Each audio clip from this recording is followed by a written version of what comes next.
because we are directly affected by the emissions of these school buses, of these tractors, of these rubbish trucks, delivery trucks, that sort of thing.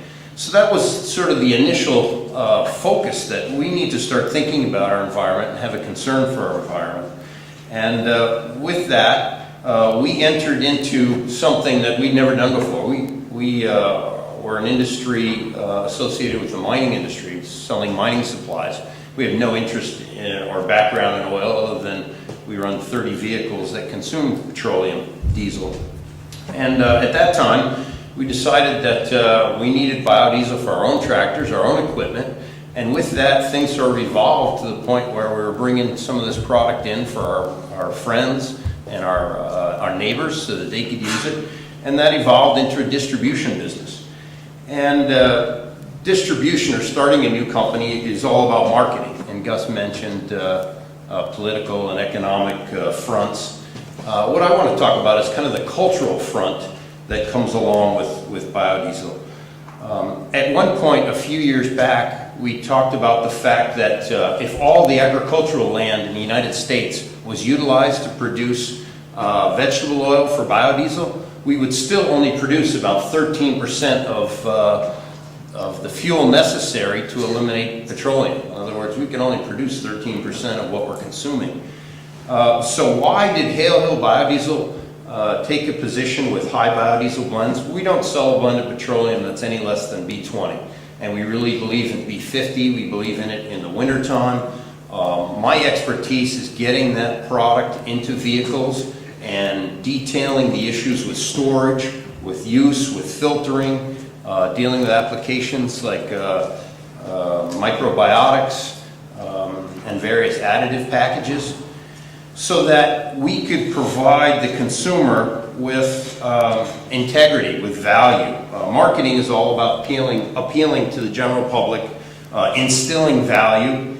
And as Jeff Reingold presented from CCAT, he stated we need to increase awareness. Well, our job has been, as a biodiesel distributor, to increase awareness of biodiesel, to tell people that it's actually more efficient in your furnace because it burns cleaner, because there's no sulfur in biodiesel, or because there are fewer impurities in biodiesel, because the soot buildup in your furnace is less because you're using a blend of biodiesel.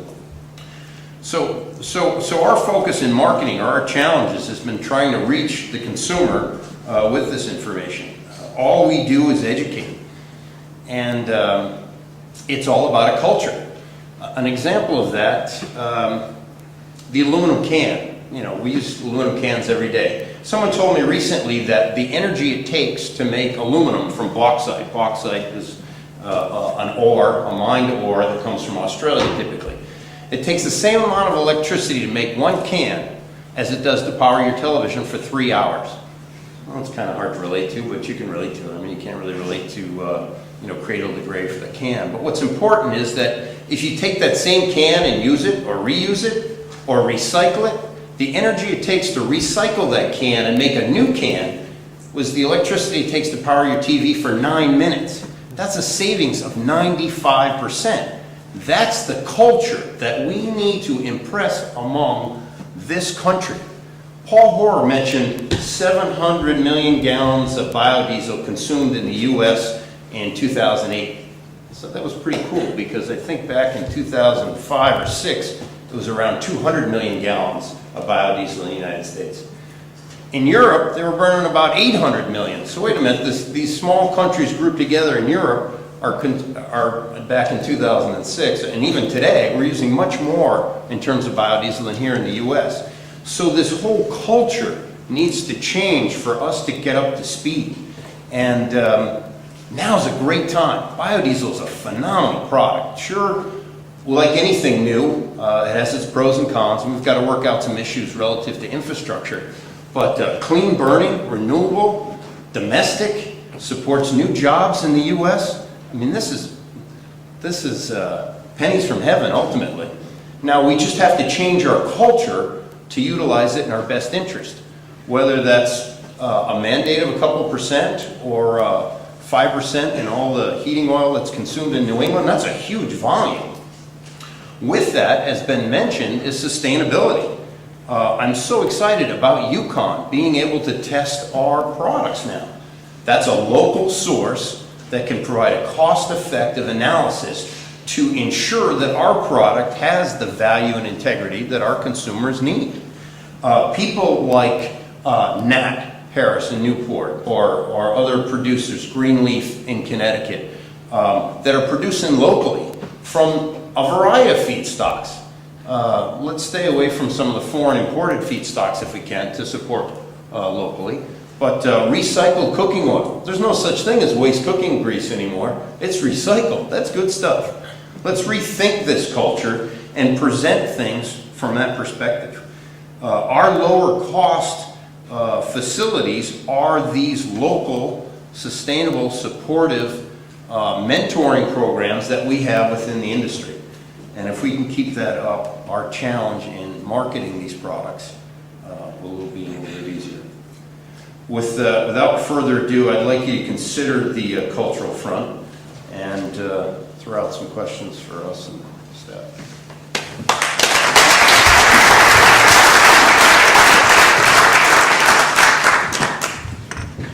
I just want to make one comment to kind of reiterate what Richard just pointed out to you.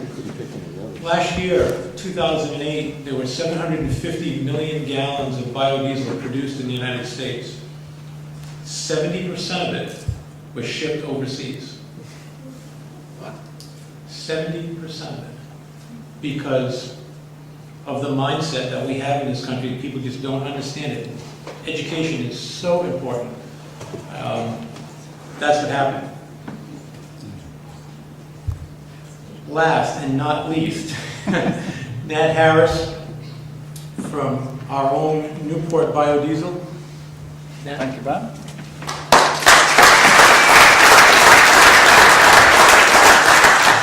I want to thank Wendy and Marion for putting on such a great symposium.